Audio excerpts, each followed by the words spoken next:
రామారావు గారు మేము కలిసి వస్తాం అని పదే పదే చెప్తున్నాడు. నేను వారికి ఒకటే సూచన చేస్తున్నా, మీరు కలిసి వస్తారా లేదా అనేది, అన్నం ఉడికిందా లేదా అనేది ఒక మెతుకుని బట్టి చూస్తే తెలుస్తుంది. ప్రతిపక్ష నాయకుడు సభలకే రాడు, వీళ్ళు కలిసి వస్తారని చెప్తే నమ్మేది ఎవరు అధ్యక్ష? నేను అందుకే వారికి సూచన చేస్తున్నా, వెనకాల ఉండే అక్కలు ఇక్కడ ఉండి చెప్పి ఇక్కడ ముంచి అక్కడికి తేలినరు.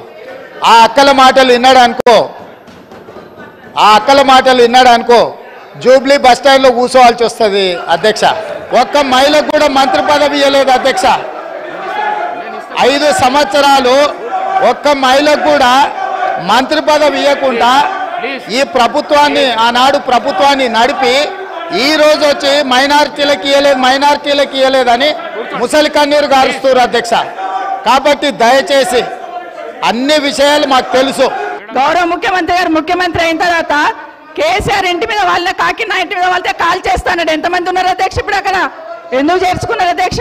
గౌరవ ముఖ్యమంత్రి గారు ఎంజాయ్ చేస్తున్నారు. ఇప్పుడు మాట్లాడుతుంటే గుండె మీద చేసుకొని చెప్పాలి అధ్యక్ష. ముఖ్యమంత్రి గారు కూడా ఆ రోజు నేను అక్కగానే ఆశీర్వదించిన, ఆ రోజు పార్టీలోకి వస్తున్నప్పుడు ఒక అక్కగా ఆశీర్వదించిన, బాబు నువ్వు చాలా పెద్దగా ఎదుగుతావు, ఈ రాష్ట్రానికి ముఖ్యమంత్రి అవుతావు, రాయి పార్టీలకని ఆహ్వానించిన నేను.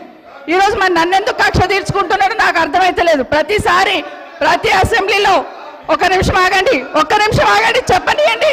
ఒక ఆడబిడ్డ బాధ అవుతుంటే వినే స్థితిలో లేరా మీరు?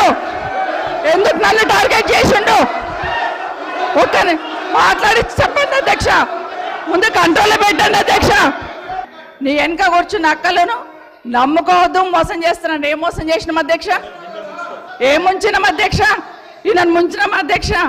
ఈయనను బతిన్లాడి పార్టీలోకి రా తమ్ముడు అని చెప్పి, నువ్వు వస్తే భవిష్యత్తులో ఈ పార్టీకి నువ్వు ఆశాకిరణం అవుతావు అని చెప్పి పార్టీలకు ఆహ్వానించిన లేదా గుండె మీద చేసుకొని చెప్పమనండి అధ్యక్ష. ఎందుకు టార్గెట్ చేస్తున్నావు? ఏం మోసం చేశాం? ఇప్పుడు కాదు అధ్యక్ష, ఎలక్షన్లు వచ్చినప్పుడు కూడా నా కాన్ఫిడెన్స్ అట్లేగా అధ్యక్ష. సభదాకా పొద్దున ఒక మాట మాట్లాడుతుంది, ఏం మాట్లాడినాం? పొద్దున ఒక మాట, రాత్రి ఒక మాట. ఎవరిని అవమానిస్తున్నావు ఒక్కసారి ఆలోచించండి ముఖ్యమంత్రి గారు. ఎందుకు అవమానిస్తున్నావు? ఎందుకు కక్ష? ప్రతిసారి టార్గెట్ చేస్తున్నావు.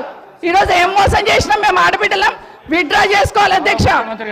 సబితక్క, ఈరోజు నేను నిన్ను కాంగ్రెస్ పార్టీలకు రమ్మన్నా, పెద్ద లీడర్ అవుతావు అని చెప్పినా, పార్టీకి నీకు భవిష్యత్తు ఉంటుందని చెప్పినా అని చెప్పింది. అది వాస్తవం. కానీ ఇంకొక విషయం, ఇది మా ఇద్దరి మధ్యలో వ్యక్తిగతంగా జరిగిన చర్చని ఈరోజు సబితక్క సభలో పెట్టింది. కాబట్టి దీని కొనసాగింపుగా జరిగిన కొన్ని చర్చలు కూడా నేను సభలోనే చెప్పాలి.